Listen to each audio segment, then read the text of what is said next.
ಹೇಳ್ತಿದ್ರು ಆ ಸಂದರ್ಭದಲ್ಲಿ? ಬಿಕಾಸ್ ನೀವು ಡಾಕ್ಟ್ರಾಗಿ ಪೇಷಂಟ್ಸ್ನ ನೋಡೋದಕ್ಕೂ ನಿಮ್ಮ ಮನೆಯವರಿಗೆ ಯಾರಿಗೋ ಈ ರೀತಿಯಾಗಿ ಆದಾಗ ನಿಮ್ಗೆ ಆ ಡಿಫ್ರೆನ್ಸಸ್ ಗೊತ್ತಾಗುತ್ತೆ. ಏನು ಹೇಳ್ತಿದ್ರು ಅಂತ? ಅವರು never use to bother about that. Normal ಆಗೇ ತಗೊಂಡ್ರು, ಅದನ್ನು ನಾರ್ಮಲ್ ಆಗೇ ತಗೊಂಡ್ರು. ನಾವೆಲ್ಲ ಮೂಲೆ ಸೇರಿಬಿಡ್ತಾರೆ, ಅದೇ ತೋರಿಸುತ್ತೆ ಅವ್ರದ್ದು ಆ ಒಂದು ಛಲ. ಅವರು ನೆವರ್ ಬಾದರ್, ನನಗೆ ಆಗಿದೆ, ಅವು ಹುಡುಗನ ಮೇಲೆ ಸೇಡ್ ತೀರಿಸ್ಕೋಬೇಕು ಅಂಥವ್ರು ಅದಕ್ಕೆ ಬರಲೇ ಇಲ್ಲ. ಅದು ಸ್ವಂತ ದೇವೇಗೌಡರ ತಮ್ಮನ ಮಗನೇ ಆ್ಯಸಿಡ್ ಹಾಕಿದ್ದು, ಅವರಿಗೆ ಆ ಹುಡುಗನ ಮೇಲೆ ಸೇಡ್ ತೀರಿಸ್ಕೋಬೇಕು, ಒಂದು ಶಿಕ್ಷೆ ಕೊಡಿಸ್ಬೇಕು ಅಂತ ಅವರಿಗೆ ಬರಲೇ ಇಲ್ಲ. She suffered. ಬಟ್ ಪೂಜೆ ಮಾಡ್ತಿದ್ರಲ್ಲ, ಆ ಮೆಡಿಟೇಷನ್, ಶ್ಲೋಕಗಳು ಓದ್ತಿದ್ರಲ್ಲ, that was giving her more courage, concentration, never used to bother about her scar. ಅದೇ ಥರ ಹೋಗ್ತಾ ಇದ್ರು. ಈವನ್ ಲಾಸ್ಟ್ 1.5 ವರ್ಷ ಮುಂಚೆ, ಅವ್ರ ಹಾಸಿಗೆ ಹಿಡಿಯೋಕ್ಕಿಂತ ಮುಂಚೆ ಎಲ್ಲ ಕಡೆನೂ ಹೋಗಿ ಬರ್ತಿದ್ರು ಅವರು.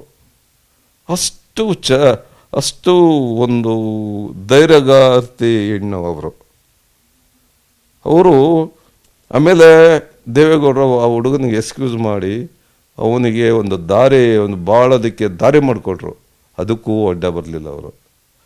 ಟೋಟಲ್ ಎಕ್ಸ್ಕ್ಯೂಸ್ ಮಾಡಿಸಿದ್ರು, ಏನೆಂದು ಒಂದು ಮಾತಾಡಲಿಲ್ಲ ಅವರು. That is our character, appreciable character ನನ್ನ ಪ್ರಕಾರ. ಸೊ ಅದೊಂದು ಹೆರ. ಬಿಫೋರ್ ಆ್ಯಸಿಡ್, ಆಫ್ಟರ್ ಆ್ಯಸಿಡ್, ಆದಮೇಲೆ ಗ್ರ್ಯಾಜುವಲಿ ನೆಕ್ಸ್ಟ್ ಕೋವಿಡ್ ಬಂದ್ಬಿಡ್ತು. ಅದೊಂದು ಹೇಳ್ತೀನಿ ನಿಮಗೆ. ಕೋವಿಡಲ್ಲಿ ಏನಾಯಿತು, ಇವರು ಎಲ್ಲ ಕಡೆ ಸುತ್ತವರು. ನಾವು ಭಾಳ ಹೇಳ್ತಿದ್ವಿ, ಮಾಸ್ಕ್ ಹಾಕ್ಕೊಳ್ಳಿ ಅಂತ. ಮಾಸ್ಕ್ ಹಾಕೋತಾ ಇರಲಿಲ್ಲ, ಬರೀ ಬಾಯಿಗೆ ಅಷ್ಟೇ ಮುಚ್ಕೊಳ್ಳೋದು, ಮೂಗು ಅಷ್ಟೇ ಓಪನ್ ಇರೋದು. ಎಷ್ಟು ಕೇಳ್ತಾ ಇರಲಿಲ್ಲ. ಅದು 3 ಸಲ ಕೋವಿಡ್ ಅಟ್ಯಾಕ್ ಆಯಿತು. 3 ಸಲ ಮಣಿಪಾಲ್ ಹಾಸ್ಪಿಟ್ಲಲ್ಲಿ ಅಡ್ಮಿಟ್ ಮಾಡಿದ್ವಿ. ಅದೇನಾಯಿತು, ಈ ಲಂಗಲ್ಲಿ ಏನಾಗುತ್ತೆ, ಎಕ್ಸ್ಚೇಂಜ್ ಆಫ್ ಗ್ಯಾಸಸ್ ಆಗುತ್ತೆ. ಆಕ್ಸಿಜನ್ ನಾವು ಏನು ತೊಗೊಳ್ತೀವಿ ಅದು ಬ್ಲಡ್ಗೆ ಹೋಗಬೇಕು, ಬ್ಲಡ್ಡಿಂದ ಕಾರ್ಬನ್ ಡೈಆಕ್ಸೈಡು ಒಳಗೆ ಈ ಲಂಗಿಗೆ ಬಂದು ಆಚೆ ಹೋಗಬೇಕು. ಅದು ಎಕ್ಸ್ಚೇಂಜ್ ಆಫ್ ಗ್ಯಾಸಸ್. ಅದು ಇಂಟರ್ಸ್ಟಿಷಿಯಲ್ ಸೆಲ್ಸ್ ಅಂತ ಇರುತ್ತೆ. ಆ ಇಂಟರ್ಸ್ಟಿಷಿಯಲ್ ಸೆಲ್ಸ್ ಏನಾಯಿತು, ಫೈಬ್ರೋಸಿಸ್ ಆಯಿತು. That is the very important complication of the Covid. ಅದು ಎಕ್ಸ್ಚೇಂಜ್ ಆಫ್ ಗ್ಯಾಸಸ್ ಏರುಪೇರಾಯಿತು. ಅವಾಗೇನಾಯಿತು, ಇವರು ಫ್ರೀಕ್ವೆಂಟಾಗಿ ಆಸ್ತಮಾ ಬರೋದು, ಉಸಿರಾಟಕ್ಕೆ ಸುಸ್ತಾಗೋದು, 3-4 ಸಲ ಆಸ್ಪತ್ರೆಗೆ ಸೇರಿಸಿ ICUನಲ್ಲಿಟ್ಟು ಎಲ್ಲ ಕರ್ಕೊಂಡು ಬರ್ತಾಯಿದ್ವಿ. ಅದು that started giving the trouble. ಅದು ಈ ಎಕ್ಸ್ಚೇಂಜ್ ಆಫ್ ಆಕ್ಸಿಜನ್ ಯಾವಾಗ ಹೆಚ್ಚು ಕಡಿಮೆ ಆಯಿತು, ನಾವು ಮನೆಯಲ್ಲೇ ಒಂದು ICU ಮಾಡಿದ್ವಿ. ಏಕೆಂದರೆ ತಿಂಗ್ಳುಗಟ್ಟಲೆ ನಾವು ಮನೆಯಲ್ಲಿ ಹಾಸ್ಪಿಟ್ಲಲ್ಲಿ ಇಡೋಕ್ಕಾಗಲ್ಲ. ಮನೆಯಲ್ಲೇ ಒಂದು ರೂಮಲ್ಲಿ ICU ಬೆಡ್ಡು, ನರ್ಸ್ಗಳು, oxygen producing, oxygen manufacturing machine, monitor, pulse oximeter, ICUನಲ್ಲಿ ಹೇಗಿರುತ್ತೆ ಹಾಗೆ ಟೋಟಲ್ ಬೈಪ್ಯಾಪ್ ಅಂತ ಫೋರ್ಸಿಬಲಿ ಆಕ್ಸಿಜನ್ ಹಾಕೋದೆಲ್ಲ ಮಾಡಿ ಇಟ್ವಿ. ಯಾವ ಟೈಮಲ್ಲಿ ಆ ICU ಸೆಟಪ್ ಮಾಡಿರೋದು ಸರ್ ನೀವು? ಇದು 1.5 year. ಈಗ ಜಸ್ಟ್ ಇವತ್ತಿಂದ 1.5 year ಬ್ಯಾಕ್ ಆಸ್ಪತ್ರೆಗೆ ಸೇರಿಸಿ ಅವರು ಮನೆಗೆ ಹೋಗ್ಬೇಕು ಅನ್ನೋರು, ನೀವು ಅಲ್ಲಿ ಎಲ್ಲ ರೆಡಿ ಮಾಡ್ಕೊಳ್ಳಿ, ಅಲ್ಲಿ ಕಳಿಸ್ಕೊಡ್ತೀವಿ ಅಂತ ಹೇಳಿ ಕರ್ಕೊಬಂದು ಅದನ್ನೆಲ್ಲ ಸೆಟಪ್ ಮಾಡಿ ಎಲ್ಲ ನೋಡ್ಕೋತಾ ಇದ್ವಿ. ಬಟ್ ಇತ್ತೀಚೆಗೆ ಆಕ್ಸಿಜನ್ನು, ಆ ಕಾರ್ಬನ್ ಡೈಆಕ್ಸೈಡು ಬ್ಲಡ್ಡಲ್ಲಿ ಅಕ್ಯುಮುಲೇಟ್ ಆಗಿ ಅದು ಟಾಕ್ಸಿಸಿಟಿ ಆಗುತ್ತೆ. ಅದು carbon dioxide is not good for the body. ಅದು ಎನ್ಸೆಫಲೋಪತಿ ಆಗಿ, ಬ್ರೈನಿಗೆ ಡ್ಯಾಮೇಜ್ ಆಗಿ, respiratory centres and cardiac centres ಎಲ್ಲ ಡ್ಯಾಮೇಜ್ ಆಗಿ finally she's totally we lost her. This is the story about ಹರ್.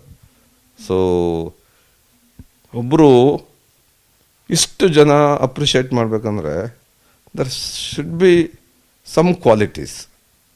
ಈಗ ಸುಮ್ಮನೆ ಎಲ್ಲರೂ ಮಾಡೋಕ್ಕಾಗಲ್ಲ. So that is my analysis. My self was discussed with journalist. ಏನಿದು, ಈಗ ಒಬ್ಬ ಫಾರ್ಮರ್ ಯಾರೋ prime minister, president, former local CM ಅಂಥವರಿಗೆ ಸಿಗೋದಕ್ಕಿಂತ ಹೆಚ್ಚಾಗಿ ಇವರಿಗೆ ಮೀಡಿಯಾ ಕವರೇಜ್ ಆಗಲಿ, ಸೋಷಿಯಲ್ ಮೀಡಿಯಾ ಆಗಲಿ ಸಿಕ್ಕಿದ್ದು ಭಾಳ ನನಗೆ I am hats off to her. That is my reaction. Sir, ನೀವು ಹೇಳ್ತಾ ಇದ್ರಿ ಎಂಥ ದೊಡ್ಡ ದೊಡ್ಡ ಪ್ರಪೋಸಲ್ಸ್ಗಳು ಬಂದರೂ ಕೂಡ ಮಿಡಲ್ ಕ್ಲಾಸ್ ಆಗಿ ಬಂದು ನಿಮ್ಮನ್ನು ಆಯ್ಕೆ ಮಾಡಿದ್ರು ಅಂತ. ಸೊ ನೀವು ಸ್ಟಾರ್ಟಿಂಗ್ ಬಂದಂತಹ ದಿನಗಳಲ್ಲಿ ಯಾವ ರೀತಿಯಾಗಿ ನಿಮ್ಮ ಹತ್ರ ಕಾನ್ವರ್ಸೇಷನ್ಗಳು ಇತ್ತಿತ್ತು? ಅವರಿಗೆ ಅಷ್ಟು ಸಂತೋಷ ಆಯಿತು ನಾನು ಐ ಕ್ಯಾನ್ ರೀಡರ್ ಫೇಸ್. ಇದು ನನ್ನ ಆಯ್ಕೆ, ದೇವೇಗೌಡರ ಆಯ್ಕೆ. ನನ್ನನ್ನು ಮದುವೆ ಮಾಡ್ಕೊಳ್ಳೋದು, ಅವ್ರ ಮಗಳು ಕೊಟ್ಟಿದ್ದು ದೇವೇಗೌಡರ ಆಯ್ಕೆ. ಬಟ್ ಅವ್ರದ್ದಿಗೆ ಅಷ್ಟು ಸಂತೋಷ, ಏಕೆಂದರೆ ಇದು ನಮ್ಮದು ಹಳೆ ನೆಂಟಸ್ತನ. ಅವರ ತಾಯಿ ಮನೆ ನಮ್ಮದು, ನಮ್ಮ ಮನೆ, ಅದು ಒಂದು ಉಳಿಯುತ್ತೆ ಅಂತ. ಎರಡನೇದು, I was doing post graduation after my MBBS and they taken the information from the other source. Is a very good boy, well behaved boy ಅಂತ. So many factors. She also felt, ನಾನು ಅವ್ರಿಗೆ ನೋಡ್ರೆ ಗೊತ್ತಾಗುತ್ತಲ್ಲ, she was so happy to accept me and she treated me so well.